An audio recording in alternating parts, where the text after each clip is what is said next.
الحمد لله وكفى وسلام على عباده الذين اصطفى أما بعد. أعوذ بالله من الشيطان الرجيم. بسم الله الرحمن الرحيم. ظهر الفساد في البر والبحر بما كسبت أيدي الناس ليذيقهم بعض الذي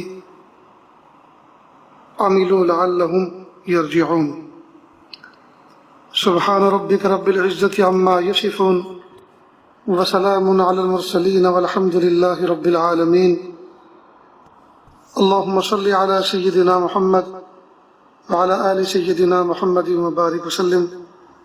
اللهم صل على سيدنا محمد وعلى آل سيدنا محمد وبارك وسلم. اللهم صل على سيدنا محمد وعلى آل سيدنا محمد وبارك وسلم.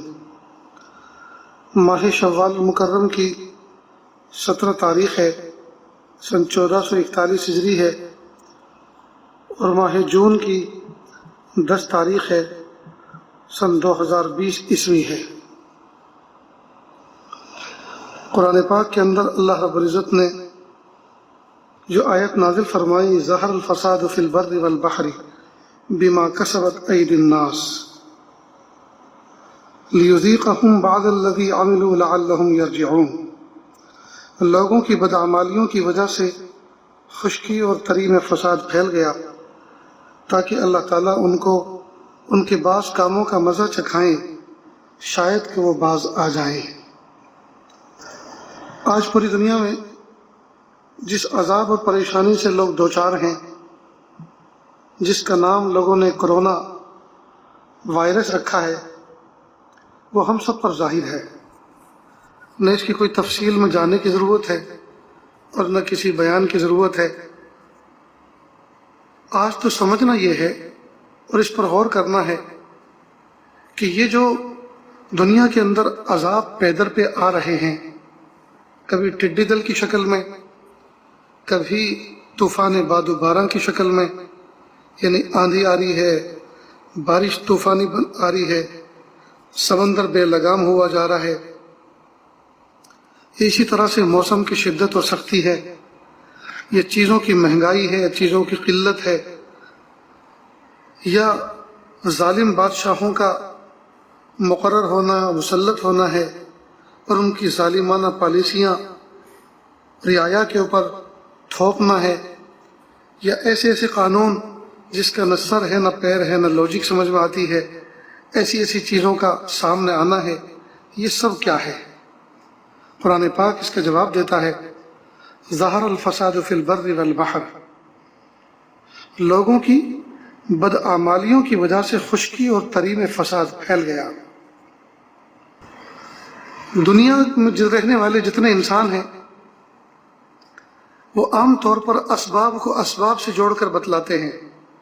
مثال کے طور پر اگر بارش دیر سے آتی ہے، کم آتی ہے، تو کہتے ہیں کہ وہ بنگال کی کھاڑی کی طرف جو مانسون اٹھنا چاہیے تھا وقت پر، وہ نہیں اٹھا، یہ مانسون اب کے دیر سے آیا، اس لیے بارشیں کم ہوئی ہیں۔ یہ تو بتاؤ کہ مانسون ہوتا کون ہے اور اس کا پیدا کرنے والا کون ہے؟ تو مانسون سے اگر بارش آتی ہے تو وہ دیر سے آیا کیوں، وہ پڑا کیوں رہا، وہ سویا کیوں رہا؟ تو مانسون بھی ایک مخلوق اور بارش بھی ایک مخلوق، تو بارش کی قلت کو، بارش کی کمی کو، بارش کے لیٹ آنے کو، تاخیر سے آنے کو جوڑ دیا مانسون کے ساتھ، حالانکہ بارش بھی ایک مخلوق ہے اور مانسون بھی ایک مخلوق ہے۔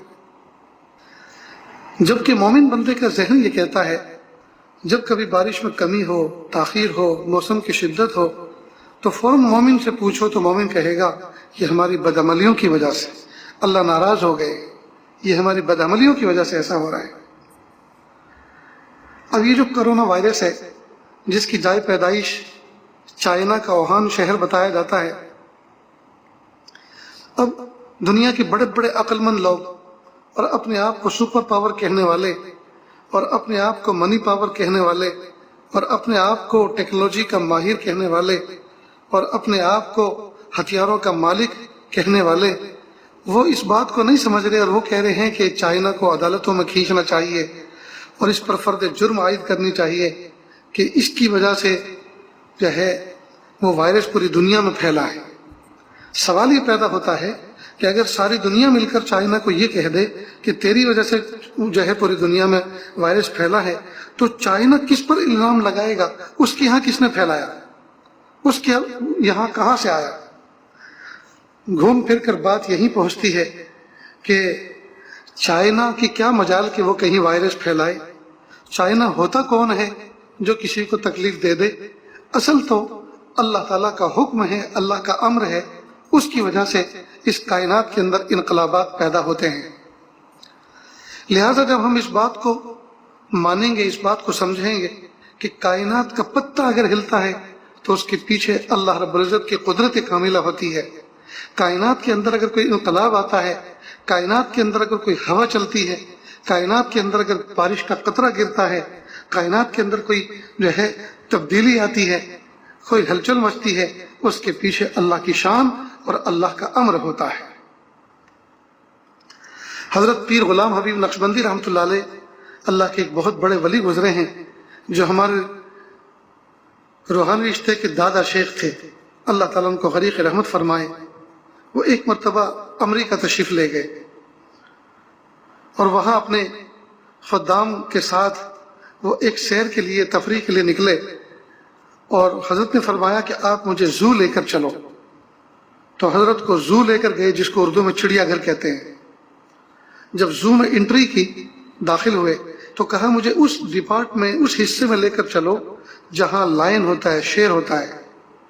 چنانچہ حضرت کو ادھر لے کر گئے تو بڑے بڑے جنگلے تھے، جالیاں تھی، اور ادھر اندر شیر آزاد تھا، کھلی فضا میں تھا۔ تو حضرت اس کو دیکھتے رہے، تو حضرت کو شیر کی دھاڑ سے ایک کیفیت نصیب ہوتی تھی، اور اس عاجز نے حضرت شاہ حکیم محمد اختر صاحب رحمۃ اللہ علیہ کی کچھ صحبت پائی۔ تو حضرت بھی شیر کے بارے میں تذکرہ فرماتے تھے اور کہتے تھے جب شیر دھاڑتا ہے تو ہمت ملتی ہے۔ خیر، تو حضرت امریکہ میں اس زو کے اندر گئے جہاں شیر لائن تھا، اور عصے کے اوپر ٹھوڑی ٹیک کر بہت دیر تک دیکھتے رہے، ٹکٹکی باندھ کر، اور شیر دھاڑے مارتا تھا۔ کافی دیر تک دیکھنے کے بعد اپنے دوست احباب کی طرف متوجہ ہوئے، اور دونوں آنکھوں میں آنسو تھے، اور ایک ٹھنڈی آنکھ، ایک سرد آنکھ کھینچی، فرمایا کہ ہائے، ہم شیر کے سامنے نہیں کھڑے ہو سکتے، قیامت کے دن خالق شیر کے سامنے کیسے کھڑے ہو سکتے ہیں؟ پھر فرمایا کہ اللہ تعالیٰ کی بہت ساری شان ہے، اس میں دو شان نمایاں ہیں، ایک ہے شان جلال اور ایک ہے شان جمال۔ کہا یہ جو خوبصورت خوبصورت پرندے ہوتے ہیں، تتلیاں ہوتی ہیں، بندر کے بچے ہوتے ہیں، بلی کے بچے ہوتے ہیں، مرغی کے چوزے ہوتے ہیں، انسانوں کے بچے ہوتے ہیں، ان تمام کی طرف اٹریک ہوتا ہے، کشش ہوتی ہے، ان کو دیکھنے، ان کو ہاتھ میں لینے، ان کے ساتھ رہنے کو، وقت گزارنے کو دل کرتا ہے۔ تو ان کے اندر اللہ تعالیٰ کی شان جمال ٹپکتی ہے، ان کے اندر شان جمال ٹپکتی ہے کہ جب یہ اتنے جمیل ہیں، اتنے خوبصورت ہیں، تو ان کے پیدا کرنے والا رب جمال، رب کمال کیسا ہوگا؟ جب اس کی مخلوق اتنی پر جمال ہے، اتنی پر کشش ہے، اتنی پیاری ہے، تو اللہ کیسے پیارے ہوں گے؟ اور شیر کے اندر، چیتے کے اندر، اژدہے کے اندر، سانپ کے اندر، بچھو کے اندر، مگرمچھ کے اندر، یہ جتنے خطرناک انسانوں کو تکلیف دینے والے، دوسری مخلوق کو تکلیف دینے والے جانور ہیں، کہ ان کے اندر اللہ تعالیٰ کی شان جلال ٹپکتی ہے کہ جب ایک شیر کے سامنے ہم دنیا میں کھڑے نہیں ہو سکتے، سانپ اژدہے کے سامنے کھڑے نہیں ہو سکتے، ان کا اتنا جلال اور اتنا رعب ہے، تو ان کو پیدا کرنے والا رب ذوالجلال کیسا جلال والا ہوگا؟ تو بہرحال مومن کی شان یہ ہے کہ وہ اللہ تعالیٰ کی تجلیات کے پردے میں اللہ تعالیٰ کو پہچاننے کی کوشش کرتا ہے، کہ اگر طوفان آتا ہے تو وہ طوفان کو دنیا کی کوئی چیز نہیں سمجھتا، بلکہ وہ جانتا ہے اس طوفان کے پیچھے اللہ کا حکم ہے۔ دنیا کے اندر کوئی سیلاب آتا ہے تو سمجھتا ہے اس کے پیچھے اللہ کا حکم ہے۔ آندھی اور طوفان باد و بارہ آتا ہے کہ اس میں اللہ کا حکم ہے۔ زمین کو جھنجھوڑا جاتا ہے، زمین میں زلزلے آتے ہیں، ارتھ کوئک آتے ہیں، تو اس میں اللہ کا حکم ہے۔ ٹڈی دل کے دل آتے ہیں اور فصلوں کو تباہ کر کے چٹ کر کے چلے جاتے ہیں، اس کے پیچھے اللہ کا حکم ہے۔ تو مومن کی شان یہ ہے کہ وہ ان تمام انقلابات زمانہ میں وہ اللہ تعالیٰ کے حکم کو پہچانتا ہے کہ ان تمام چیزوں کے پیچھے اللہ کا حکم ہے۔ سوال یہ پیدا ہوتا ہے، اللہ تو غفور الرحیم ہے، وَمَذَالِكَ عَلَى اللَّهِ بِعَزِيزٍ، اللہ تعالیٰ تو غفور الرحیم ہے اور اللہ کے لیے تو کوئی بھی چیز مشکل نہیں ہے، تو پھر اللہ تعالیٰ اپنے بندوں پر ظالم بھی نہیں ہے، اللہ تعالیٰ اپنے بندوں پر ظالم بھی نہیں ہے، تو پھر یہ طوفان اور یہ زلزلے اور یہ جو پریشانیاں ہیں اور یہ جو بیماریاں ہیں، یہ پھر اللہ پاک نے کیوں مسلط فرمائی انسانوں پر؟ انسانوں کو اللہ پاک آزمائشوں میں کیوں ڈال رہے ہیں جب اللہ غفور الرحیم ہے، اللہ رحمان الرحیم ہے؟ تو اس آیت کے اندر گویا اللہ تعالیٰ جواب دے رہے ہیں، ظہر الفساد فی البر والبحر، لوگوں کی بدعملیوں کی وجہ سے خشکی اور تری میں فساد پھیل گیا، بما کسبت ایدی الناس، لوگوں کی بدعملیوں کی وجہ سے۔ تو اللہ پاک نے جو فساد برپا کیا اور یہ جو فساد کی الگ الگ شکلیں ہمارے سامنے ظاہر ہو رہی ہیں، تو یہ کیا وجہ ہے اس کی؟ تو اللہ فرما رہے ہیں کہ اللہ تعالیٰ دنیا کے اندر کچھ عذاب کی جھلک اس لیے دے رہے ہیں تاکہ اس عذاب سے ڈر کر بندے راہ راست پر آ جائیں، پٹری پر آ جائیں۔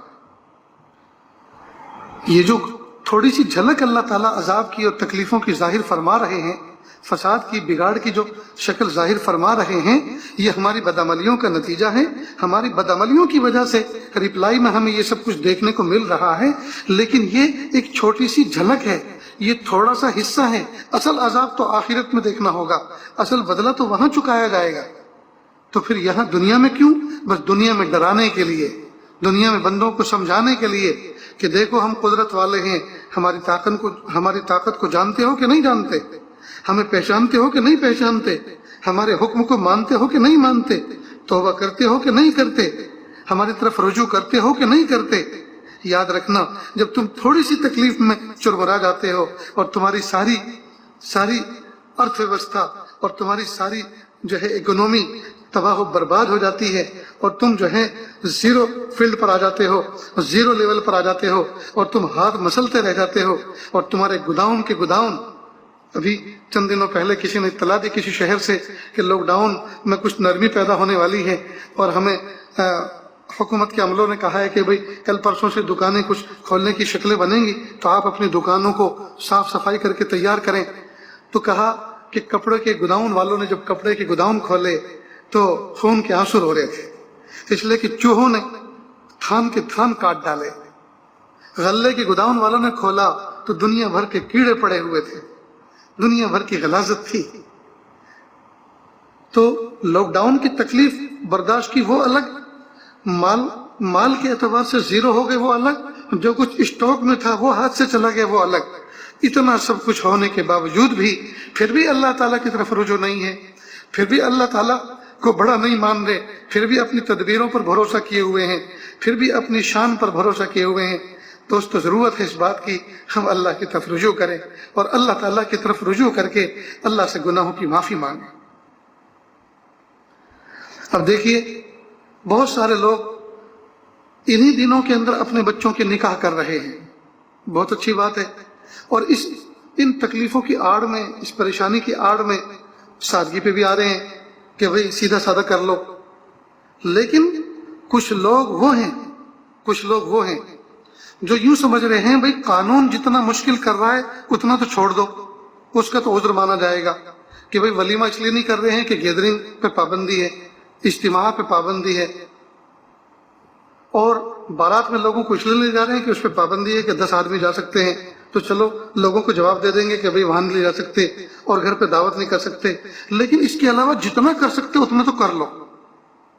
لوگوں کا یہ مزاج، یعنی اتنا رسم و رواج اپنے دلوں کے اندر اتنے رچے بسے ہیں کہ اس سے پیچھے ہٹنے کے لیے تیار نہیں ہے۔ ایسا لگتا ہے کہ یہ جو عذاب ہیں بس یہ کافی نہیں ہے سمجھنے کے لیے، ابھی گویا بڑے عذاب کو دعوت دے رہے ہیں۔ اللہ حفاظت فرمائے۔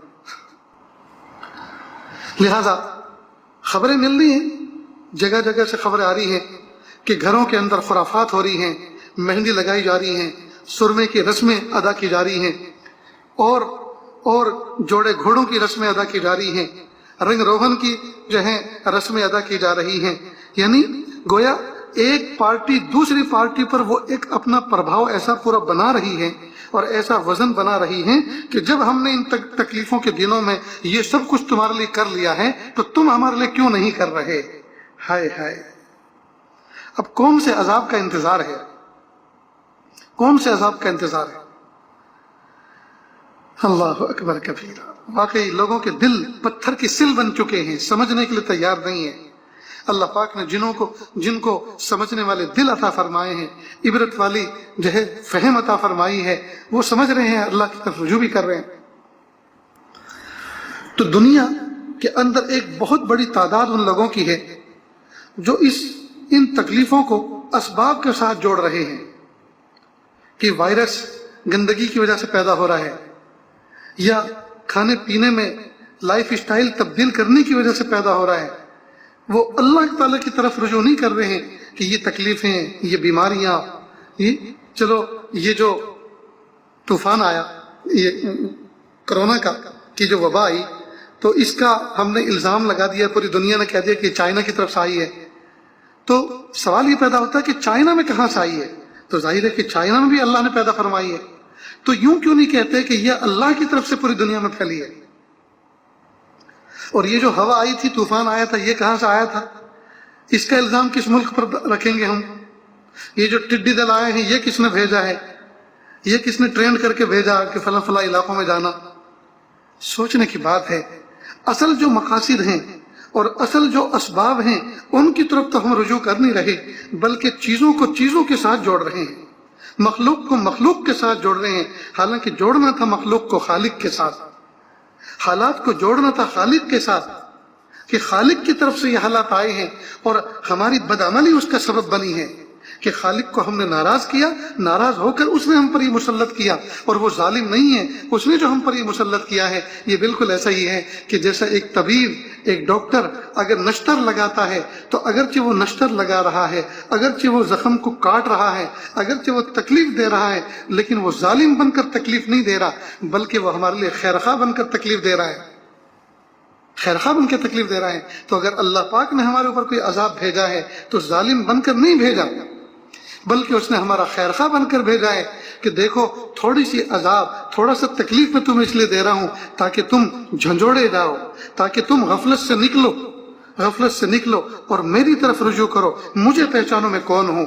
شفا دینا بھی میرے ہاتھ میں ہے، بیماری بھی میرے قبضے قدرت میں ہے، راحت دینا بھی میرے قبضے قدرت میں ہے، تکلیف دینا بھی میرے قبضے قدرت میں ہے۔ تم میرے بندے ہو، میں نے تمہیں تکلیف کے لیے پیدا نہیں کیا، میں نے تو تمہیں اپنی معرفت، اپنی پہچان کے لیے پیدا کیا تھا۔ تم مجھے پہچانو، میری معرفت کو سمجھو، میری کبریائی کو، میری بڑائی کو سمجھو، میری شان کو پہچانو، اپنے آپ کو شان والا مت بناؤ، اپنے آپ کو بڑا مت بناؤ۔ تم اگر تمہیں پیشاب لگ جائے تو تم کسی سے بات نہیں کر سکتے، بات کو موقوف کر کے کہتے ہیں کہ ذرا میں ابھی آیا، واش روم سے فارغ ہو کر آتا ہوں۔ تمہیں اگر استنجے کا تقاضا ہو جائے تو تم تڑپ جاتے ہو، تو تم کیا ڈینگے مارتے ہو؟ پھر اگر کوئی آدمی اسپیچ دے رہا ہو اور وقت کا وزیر اعظم ہو، اور وزیر اعظم بھی ایسا ہو جو بہت متکبر ہو، اور اس کو ڈائریا ہو جائے، اسپیچ کے دوران، بیان کے دوران اس کو ڈائریا ہو جائے، دست لگ جائے، تکلیف ہو جائے، تو اس کو چھوڑنا پڑے گی کہ نہیں اپنی اسپیچ؟ ہاں یہ الگ بات ہے کہ اس نے کوئی ڈائپر وائپر پہنا ہو اور وہ بھی بالکل لیک پروف ہو، تو وہ کھڑے کھڑے قائمہ وہ اپنا کام کر لے تو الگ بات ہے، لیکن یہ ہو نہیں سکتا۔ انسان کی شرافت کا تقاضا یہ ہے کہ وہ اسی وقت اپنے کاموں کو موقوف کر کے واش روم جائے گا اور فارغ ہو کر آئے گا۔ تو اللہ تعالیٰ یہ تکلیفیں بھیج کر، یہ درد بھیج کر، یہ پریشانیاں بھیج کر، یہ عذاب بھیج کر اور مختلف انداز کے اندر بھیج کر، یہ اصل میں اللہ تعالیٰ انسانوں کو یہ سمجھانا چاہ رہے ہیں، اللہ تعالیٰ یہ بتا رہے ہیں کہ میرے بندو، تم نے ویسی زندگی نہیں گزاری جیسا میں نے تمہیں زندگی گزارنے کا حکم دیا تھا، کاش کہ تم اس کو سمجھتے اور اس طرح سے زندگی گزارتے اور میرے مطیع و فرما بردار بن کے زندگی گزارتے، میں تمہیں دنیا میں بھی راحت عطا فرماتا اور میں نے تمہارے لیے آخرت میں بھی بہترین جنت میں انتظام کر کے رکھا ہوا ہے، ہمیشہ ہمیشہ کی راحتیں تمہارا انتظار کر رہی ہیں۔ تو یہ اللہ تعالیٰ جو عذاب بھیجتے ہیں، یہ جو تکلیفیں بھیجتے ہیں، ان کے پیچھے اللہ تعالیٰ کی حکمت یہ ہوتی ہے کہ دیکھو تم نے جو نافرمانیاں کر رکھی ہیں، تم نے جو آسمان کو سر پہ اٹھا رکھا ہے، تم نے جو غفلت کی زندگی گزارنے کا جو پیمان کر رکھا ہے، اور تم نے جو طوفان بدتمیزی مچا رکھا ہے، اور تم جو راہ اعتدال سے ہٹے ہو، اور تم نے جو انسانیت کے جادے کو راستے کو چھوڑا ہے، اس کی وجہ سے یہ تکلیفیں میں اس لیے بھیج رہا ہوں کہ تھوڑا سا مزہ تم چکھو۔ جب دنیا کی اس تکلیف کو تم برداشت نہیں کر سکتے، بخار کو برداشت نہیں کر سکتے، ٹڈی دل کو برداشت نہیں کر سکتے، کورونا کی تکلیف کو برداشت نہیں کر سکتے، اور طوفان باد و باروں کو برداشت نہیں کر سکتے، تیز ہواؤں کے جھونکوں کو برداشت نہیں کر سکتے، تمہارے ٹین اڑتے پھرتے ہیں، تمہاری دیواروں میں دراڑیں پڑ جاتی ہیں، تمہاری ونڈوز گر جاتی ہیں، تمہارے دروازے ٹوٹ جاتے ہیں، تمہاری گاڑیاں کھلونے کی طرح بہہ جاتی ہیں، اور تم افسوس کرتے رہ جاتے ہو۔ تو جب تمہارے اندر برداشت کی قوت نہیں ہے، تھوڑی سی میں جھلک بھیجتا ہوں تکلیف کی اور عذاب کی، تم اس کو برداشت نہیں کر سکتے، تو تم سینہ تان کر اپنے آپ کو بہادر کہلاتے کیوں پھر رہے ہو؟ تم مجھے مان کیوں نہیں لیتے؟ تم میرے سے توبہ کیوں نہیں کر لیتے؟ تم گناہوں کی معافی کیوں نہیں مانگ لیتے؟ اور تم میرے سامنے جھک کر زندگی کیوں نہیں گزارتے؟ ایک کاش اللہ تعالیٰ کا یہ سبق ہماری سمجھ میں آ جائے۔ قرآن پاک میں جو اللہ پاک نے فرمایا ظہر الفساد فی البر والبحر بما کسبت ایدی الناس لیذیقہم بعض الذی عملوا لعلہم یرجعون، لوگوں کی بدعمالیوں کی وجہ سے خشکی اور تری میں فساد پھیل گیا تاکہ اللہ تعالیٰ ان کے بعض کاموں کا مزہ چکھائیں، شاید کہ وہ باز آ جائیں۔ اللہ اکبر کبیرہ۔ تو یہ آیت ہمیں آئینہ دکھا رہی ہے کہ ہم اللہ تعالیٰ پر الزام نہ لگائیں، ہم یوں نہ کہیں اللہ ظالم ہو گئے، نعوذ باللہ۔ اللہ تعالیٰ اپنے بندوں پر ظالم نہیں ہے، وہ تو غفور الرحیم ہے، 70 ماؤں سے زیادہ مشفق و مہربان ہے۔ ہم نے خود اپنے اوپر ظلم کر رکھا ہے، ہم نے خود اپنے اوپر ظلم کیا، اپنی جانوں پر ظلم کیا ہے، گناہ کر کے، اللہ کی نافرمانی کر کے۔ تو اتنا تو پتہ چل گیا قرآن پاک کے آئینے میں، اور مومنانہ فہم اور فراست اور بصیرت کے انداز میں اگر ہم اس کو سمجھیں تو یہ جو کچھ تکلیفیں دنیا میں آ رہی ہیں اور جو آ چکی ہیں، جو آنے والی ہیں، وہ سب کا سب ہمارا کیا دھرا ہے۔ اب سوال یہ پیدا ہوتا ہے آئندہ ہم تکلیفوں سے محفوظ رہیں، اور جو کچھ تکلیفیں موجودہ زمانے میں چل رہی ہیں ان سے بھی اللہ پاک نجات عطا فرما دیں، اور پھر سے ہم اٹھ بیٹھیں، اور پھر سے ہم اپنے کاموں میں لگ جائیں، پھر سے ہم اللہ کی طرف رجوع کریں۔ اس کے لیے ہمیں کرنا کیا ہوگا؟ تو قرآن پاک میں اللہ پاک نے ایک آیت نازل فرمائی، وقت کے ایک نبی کی زبان سے اللہ پاک کی کہلوا رہے ہیں، فَقُلْتُ اسْتَغْفِرُوا رَبَّكُمْ إِنَّهُ كَانَ غَفَّارًا يُرْسِلِ السَّمَاءَ عَلَيْكُمْ مِدْرَارًا وَيُمْدِدْكُمْ بِأَمْوَالٍ وَبَنِينَ وَيَجْعَلْ لَكُمْ جَنَّاتٍ وَيَجْعَلْ لَكُمْ أَنْهَارًا۔ وقت کے نبی فرما رہے ہیں چنانچہ میں نے کہا امت کو کہ اپنے پروردگار سے مغفرت مانگو، اپنے پروردگار سے مغفرت مانگو، یقین جانو وہ بہت بخشنے والا ہے، وہ تم پر آسمان سے خوب بارشیں برسائے گا، اور تمہارے مال اور اولاد میں ترقی دے گا، اور تمہارے لیے باغات پیدا کرے گا، اور تمہاری خاطر نہریں مہیا کرے گا۔ اس آیت کے اندر اللہ رب العزت نے استغفار کرنے والوں پر 5 انعام نازل فرمائے۔ دیکھیں کسی بھی علاقے کے اندر جب وقت پر بارشیں ہوتی ہیں اور اعتدال کے ساتھ ہوتی ہیں تو وہ ملک، وہ علاقہ لہلہا اٹھتا ہے، وہاں خوشیاں آتی ہیں، وہاں غلہ وقت پر پیدا ہوتا ہے اور بہتر مقدار میں پیدا ہوتا ہے، پھل اور پھول کھلتے ہیں، میوے اگتے ہیں۔ تو بارش کا وقت پر آنا اور اعتدال کے ساتھ آنا یہ اس علاقے کی خوشحالی کی ضمانت ہوتی ہے۔ تو جو بندہ اللہ تعالیٰ سے استغفار کرتا ہے تو اللہ نے وعدہ فرمایا، اللہ تعالیٰ وعدہ فرماتے ہیں کہ ان پر بارشیں نازل کی جائیں گی۔ نیز جس آدمی کے پاس وافر مقدار میں مال بھی ہو اور اس کے ساتھ اس کے پاس اولاد بھی ہوں، تو سبحان اللہ، کیا پوچھنا اس بندے کی خوشحالی کا۔ بہت سے لوگ دنیا میں ایسے ہیں جن کے پاس ڈھیر سارا مال ہے لیکن اولاد کا نام و نشان نہیں، تو ظاہری بات ہے کہ وہ اپنی دولت سے خاطر خواہ فائدہ نہیں اٹھا پاتا۔ تو دولت سے فائدہ اٹھانے کا مزہ تب ہے جبکہ اس کے استعمال کرنے والی اولاد بھی ہو۔ تو اللہ تعالیٰ سے جو بندہ استغفار کرتا ہے، ایک تو علاقے کے اندر اللہ بارش نازل فرماتے ہیں، اور دوسرا نفع یہ کہ اللہ پاک مال دے کر مدد فرماتے ہیں، مال میں بڑھوتری فرماتے ہیں، اور اللہ تعالیٰ اولاد عطا فرماتے ہیں۔ اس کے علاوہ پھر فرمایا اور اللہ تعالیٰ تمہارے باغات میں ترقی عطا فرمائیں گے، اللہ تعالیٰ باغات عطا فرمائیں گے۔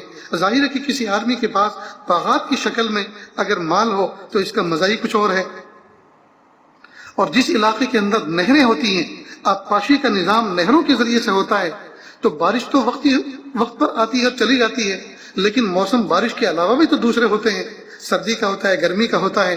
تو جس وقت بارش نہیں ہوتی اس وقت اگر کھیتی باڑی کو اور باغات کو اگر پانی کی ضرورت ہو تو پھر نہروں کا نظام ہوتا ہے، اس کے ذریعے سے آبپاشی کی جاتی ہے، اس سے پورا ملک جو ہے سدا بہار بن جاتا ہے۔ تو اللہ پاک نے استغفار کی برکتیں عطا فرمائی کہ جو بندہ استغفار کرے گا پھر ہم ان کو بارشوں سے ان کی مدد کریں گے، ہم اولاد دے کر ان کی مدد کریں گے، ہم ان کے مالوں میں برکت دیں گے، اور ہم ان کو باغات عطا فرمائیں گے، اور ہم ان کو نہریں عطا فرمائیں گے۔ اب اندازہ کیجئے کسی صوبے میں، کسی کنٹری میں، کسی ملک میں اگر یہ چیزیں ہوں، خوشحال لوگ ہوں، آل اولاد ہو، وقت پر بارشیں نازل ہوتی ہوں، اور ان کے باغات بھی ہوں، اور ان کے ملکوں میں نہریں بھی ہوں، اس کے علاقے میں نہریں بھی ہوں، تو بتائیے پھر مال کے اعتبار سے کوئی آدمی ان کو مفلس اور غریب کہہ سکتا ہے؟ ان کو کوئی کنگال کہہ سکتا ہے؟ کوئی ان کو پھٹیچر کہہ سکتا ہے؟ ظاہری بات ہے کہ جب اللہ پاک نے یہ سب نعمتیں ان کو عطا فرمائی ہوں تو وہ تو اس علاقے کے خوشحال آدمی کہلائیں گے۔ معلوم ہوا کہ اگر دنیا کے اندر فساد پھیلتا ہے تو وہ انسانوں کی بدعملیوں کی وجہ سے پھیلتا ہے، اور فساد نام ہے چیزوں کا حد اعتدال سے آگے بڑھ جانا۔ ظاہر ہے بارش ایک نعمت ہے، لیکن بارش اگر زیادہ ہو جائے تو یہی جو نعمت ہے پھر زحمت بن جاتی ہے۔ وہی پانی جو انسان کی زندگی کے لیے بقا کا ذریعہ ہے وہی فنا کا پیغام لے کر آتا ہے۔ سیلاب آتے ہیں تو ظاہری بات ہے کہ وہی پانی جو انسان کی بقا کا ذریعہ ہے وہی فنا کا پیغام لے کر آتا ہے۔ جب ہوائیں تیز چلتی ہیں اور آندھی کی شکل ہو جاتی ہے، اور آندھی میں وہ طوفانی ہو، تو وہ ہوا جو انسان جس کے بغیر ایک دم نہیں زندہ رہ سکتا، وہی ہوا جب اس میں تمرد آتا ہے، اس میں سرکشی آتی ہے، اور جب وہ اللہ کے حکم سے تیز ہوتی ہے، وہی ہوا جو انسان کو جلاتی ہے اور اس کی حیات کا باعث بنتی ہے، وہی ہوا اس کو اڑا کر کہیں سے کہیں پھینک دیتی ہے اور اس کی چیزوں کو برباد کر دیتی ہے۔ تو حد اعتدال سے چیزوں کا بڑھنا اس کو فساد کہتے ہیں۔ اور یہ فساد کا سبب کیا اللہ تعالیٰ نے بیان فرمایا؟ انسانوں کے اعمال، انسانوں کا ہاتھوں کا کمایا ہوا، یعنی انسانوں جو برائیاں کمائی ہوئی ہیں، ان برائیوں کی کمائی کے نتیجے میں اللہ تعالیٰ فساد اور بگاڑ پیدا فرماتے ہیں۔ اور وہ کیوں پیدا فرماتے ہیں؟ وہ بھی ظلمن نہیں بلکہ انسانوں کو جھنجھوڑنے کے لیے، تاکہ وہ توبہ استغفار والے راستے پر آ کر اللہ کے محبوب بن جائیں، اللہ کی محبت حاصل کرنے والے بنے۔ تو ایک طرف تو اللہ پاک نے فساد کیوں ظاہر ہوتا ہے اس کو آیت میں ذکر فرمایا، اور پھر اللہ پاک نے دوسری آیت میں استغفار کی فضیلت بیان فرمائی کہ جو بندہ استغفار کرے گا تو اللہ تعالیٰ ان کو نعمت عطا فرمائیں گے۔ ہمیں چاہیے کہ ہم اللہ تعالیٰ کے فساد پر، اللہ تعالیٰ کے بھیجے ہوئے اس فساد پر جو ہمارے اصل اعمال کا نتیجہ ہے، ہم اللہ تعالیٰ سے توبہ کریں، اللہ تعالیٰ سے معافی مانگیں، ہم استغفار کریں، اور اللہ تعالیٰ سے اللہ کو راضی کرنے اور منانے کی کوشش کریں۔ اللہ تعالیٰ غفور رحیم ہے اور اللہ تعالیٰ بہت جلدی مننے والے ہیں۔ اللہ تعالیٰ سے دعا ہے کہ اللہ تعالیٰ کہنے سننے سے زیادہ عمل کی توفیق عطا فرمائے۔